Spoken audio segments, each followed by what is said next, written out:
le Christ est ressuscité. Le roi David, dans le psaume 18, versets 5 à 7, reconnaît ce que le Seigneur a fait pour lui. Les flots de la mort m'enveloppaient, les torrents de Bélial m'épouvantaient, les filets du Shéol me cernaient, les pièges de la mort m'attendaient. Dans mon angoisse, j'invoquais Yahvé. Vers mon Dieu, je lançais mon cri. Il entendit de son temple ma voix, et mon cri parvint à ses oreilles. Voilà la chose extraordinaire.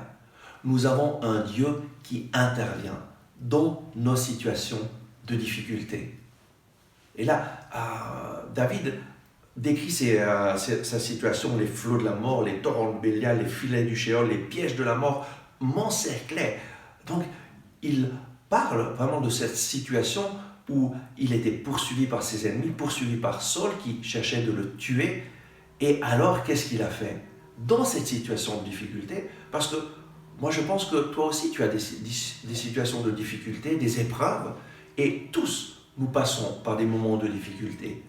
Mais ce qui fait la différence, c'est que faisons-nous dans ces moments de difficulté? Dans mon angoisse, j'invoquais Yahvé. Vers mon Dieu, je lançais mon cri. Et quel a été le cri que David a lancé vers le Seigneur? Je t'aime, Yahvé, tu es ma force, tu es mon secours, tu es mon libérateur, tu es mon Dieu, j'ai confiance en toi. Ça a été un cri de louange, un cri où il a reconnu, je dépends de toi, tu es mon sauveur, tu es mon Seigneur, tu es tout ce dont j'ai besoin. David n'a pas dit à Dieu, Dieu, fais ça, fais ça, fais ça. David s'est concentré sur une chose, louer le Seigneur.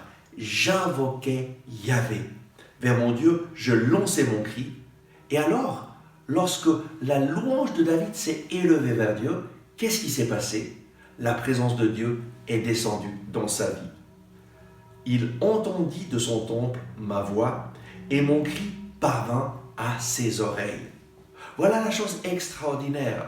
Notre cri de louange parvient aux oreilles de Dieu.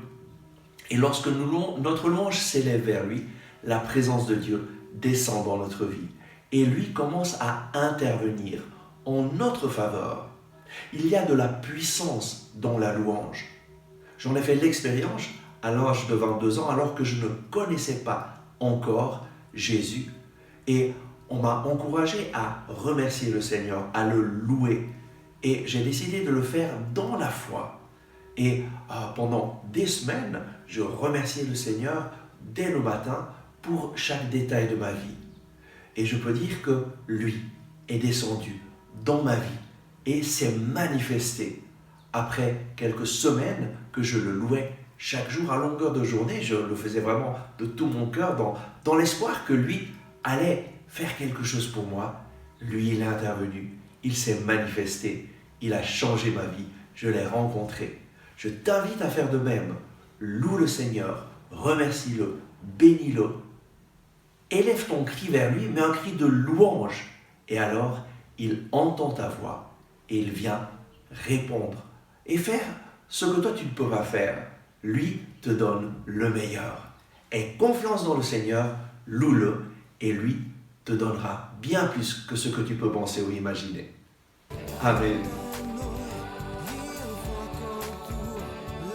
Merci d'avoir regardé ce message. J'espère que vous l'avez apprécié.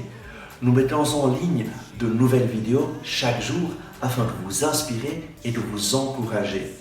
Donc, n'oubliez pas de vous abonner à notre chaîne, de cliquer sur le bouton j'aime et d'activer les notifications. Si vous avez aimé ce message, je vous invite à le partager avec vos amis. Ensemble avec ma communauté, nous prions pour vous et votre famille. À demain.